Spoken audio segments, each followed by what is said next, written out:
First of all, where did the name Brother Sal come from? It came from my friend Frankie. Frankie and I used to have a band together. The word brother a lot. You call everybody brother. My sons notice that too. You call everybody brother, you know. So then it started becoming like Brother Sal on stage. It was more of the introduction. He would introduce everybody in the band, and then it was like, this is the Brother Sal. This is when I was like 22, 23. And then when I quit music, I don't really know. I quit for like 3 years, 4 years when I was married. And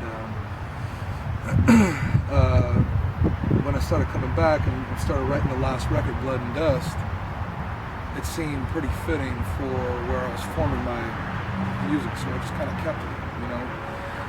Although I realize now it's kind of ballsy to call yourself Brother Sal, but I don't really think there's anybody else out there who could pull it off. I don't either. Truthfully. I don't either.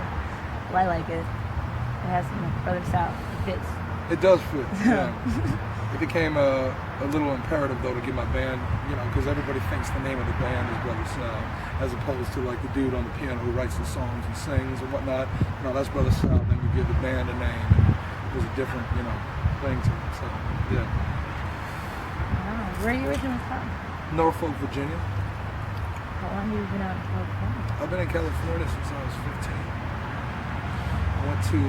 I grew up mostly in Italy. I was born in Norfolk and I lived there probably till I was like a year old. Then I moved to Italy. And then I lived in Italy a couple times. And I grew up mostly there, a little bit in DC. I lived in Indiana for a minute. I got family in Jersey. I mean, so my father's in the military, so we'd move a lot with him. But he just kept on taking stations in Italy, you know, because that's where my family is and whatnot. So. What was it like being out there and moving around? Well, I hated it when I was a kid. I couldn't stand it, man. It was one of those things like, you know, you got to pick up every couple of years and meet new friends. But I didn't realize later on what it would help me, how it would help me and whatnot in terms of like social adaptation, being able to walk into any situation and just know more about life experience than the majority of people who just grow up in one place and never really go anywhere else, you know. And I saw a lot of the world before I was 15, a lot more than people see in a whole lifetime, you know. So that was good. And even in the schooling that I had with the military schools and the places I got put, in terms of like my piano playing, I got put in this like talented and gifted program where I was essentially in this like very exclusive like conservatory thing where I would do nothing but play classical music. And I was like 10, you know what I mean? And kids aren't privy to that kind of stuff these days, you know? So it was very cool. It's very cool now that I think about it. But at the time, it's just kind of like, man, you know, the biggest stint I had was in Italy. I mean, it was a repeated, you know, trip. But I would just go all over the place. You experience the Midwest culture, you experience the East Coast culture, and you experience, you know, a different part of the world. And then in that different part of the world, you go experience all these other countries that are right around it. You know what I mean?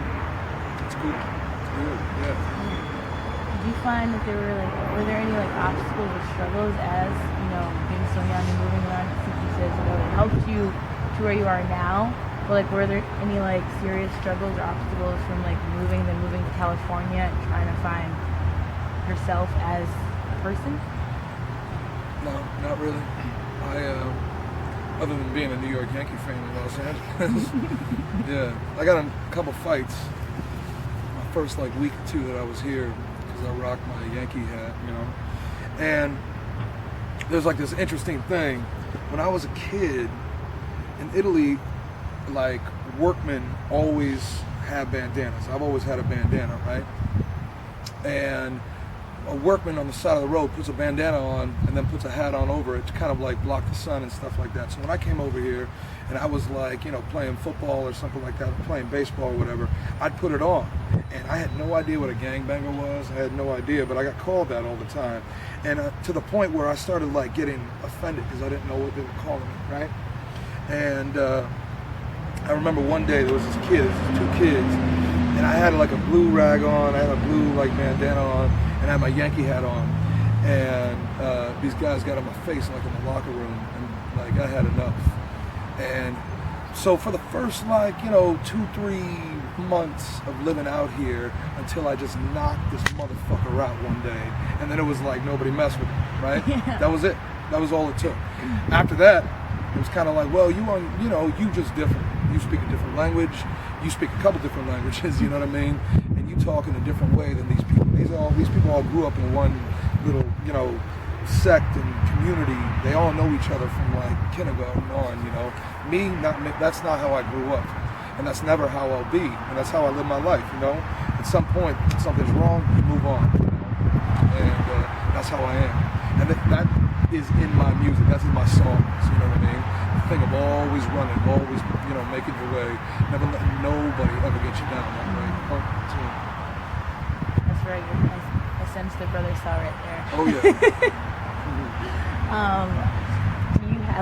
Do you have any children? I have 2 little boys.